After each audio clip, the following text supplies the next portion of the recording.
Hey guys, it's John from PvP, and we're trying something new on the channel here. We're doing a new show weekly called INFOBYTE, where we try and bring you the most important news articles relating to gaming in small, easy to consume bites. We're going to bring this to you once a week, and hopefully we can try and get you up to date on the most important news articles in games in under 15 minutes or less. So let's get started, guys.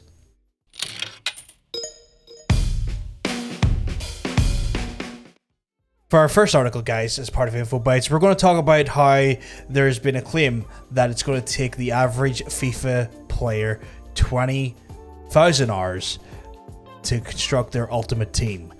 Recently, there's been made a claim that the loot boxes themselves are providing a unfair difficulty when it comes to trying to optimize and build a team in the popular football game. This comes off the back of a bit of a controversy in which FIFA themselves, as well as EA, have been under a lot of scrutiny after it's found that EA staff were selling card packs to players that guaranteed high-end players for exorbitant amounts of money. These cards obviously are very prized and possessions for the players because essentially when it comes down to the multiplayer and the Ultimate Team specifically is that they can swing the balance to having a winning team to a losing team. With this being said, there was a Twitter thread by Scuds TV that breaks down the process even further about how this works.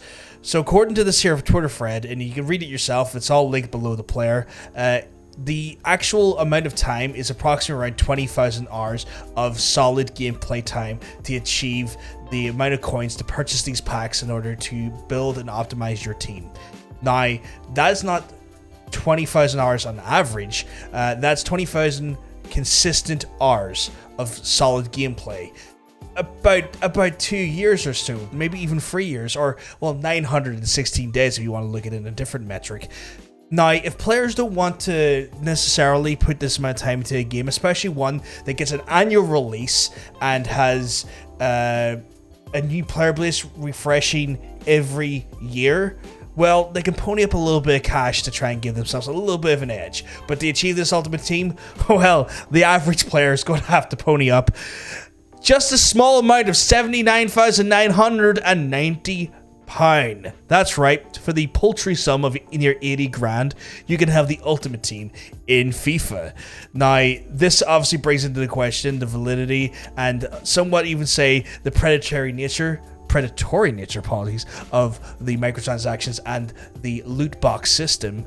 I myself find these types of things to be quite detrimental in games, and I'd imagine most people would agree. However, sound off in the comments section down below. Let us know what you think about loot boxes in general, or even relating to the FIFA Ultimate Team when it comes to it. I mean, this is obviously something that's going to be heavily regulated and probably looked into by further as time goes on by government bodies, but I want to hear your opinion. Sound off down below in the comments.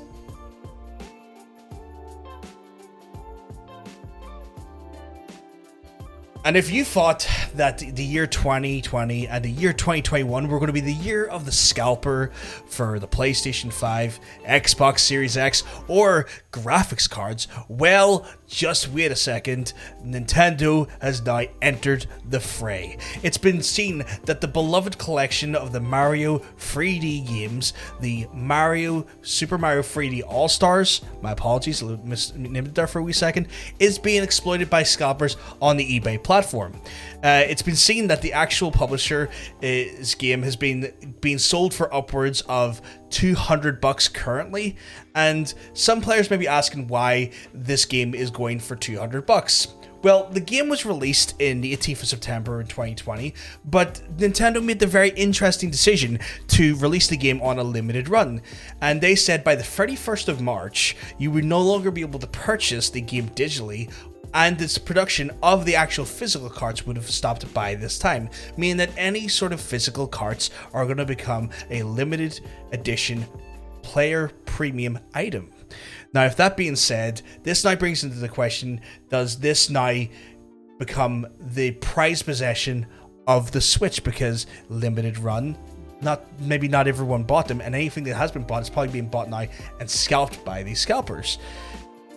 It begs the question of how long this will last, but something tells me that this is not going to be something that stops right away. We've seen especially with physical media, especially Nintendo physical media, these things tend to hold their value, and if they are limited runs, such as this All-Stars collection, will probably go up in money as time goes on because of how limited the quantity of the actual cards are. Which begs the question, though. Do you have a copy of this All-Stars cart, or do you have it downloaded on your Switch? With it now making a bit of a profit, is this something that you would consider holding on to for a few years, seeing if you can get a little bit of extra money? Maybe have like a bit of down paid credit on your physical items? Or are you maybe concerned selling your Switch? Because if we look at what happened with the PS4 when they took PT off the store, we saw people selling PT loaded PS4s for an additional premium on eBay and other reselling services because of the limited nature of the actual product. Let me know in the comments section down below though. Do you plan on making a profit, or do you think if you already have this, or if you want it, will it be a prized possession that you can't let go of?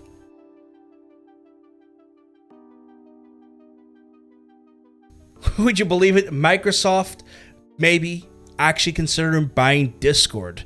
That's right, Discord is apparently up for grabs as the chat tool or community tool, depending on what way you use it, is exploring its options for sale and is currently being courted by a few different companies, most notably Microsoft. Now, Microsoft being the front runner to this here doesn't necessarily mean they're going to have the easiest time and are definitely going to be the ones to purchase it, if it's going to be purchased at all.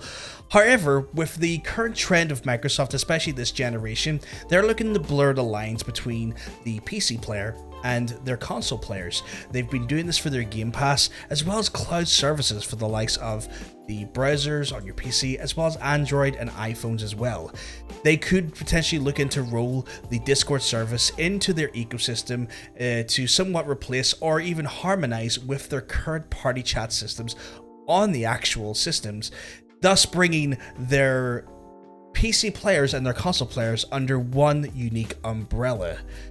Now, this being said, it's a bit strange because Discord itself as a company have said that the actual product itself has not been profitable.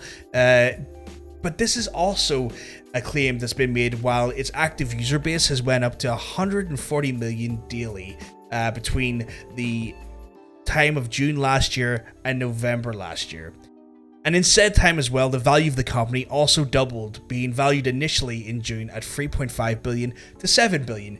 So for a company that's not profitable, they seem to be quite valuable. So what they maybe don't earn in net worth per month, free subscriptions or anything like that there, they must be getting for just general brand support and brand loyalty from gamers, which obviously is a bit of a nice little favor to have in one's cap, especially for a company like Microsoft. However, it might not be as straightforward as that there, because the company itself as well said they're actually considering going public with the company, meaning that you may be able to buy shares in the company at some point instead of it being owned solely by one of its competitors or even Microsoft itself. Which begs the question, if Discord did go public, would you consider buying some stock options in Discord? Do you think that the sole sort of value of the product is worth investing in, despite the fact that the claims it doesn't make that much profit on a month or even per annum basis? Let us know in the chat down below, or I mean the comments, because it's not Twitch. But anyway, guys, let us know below the player.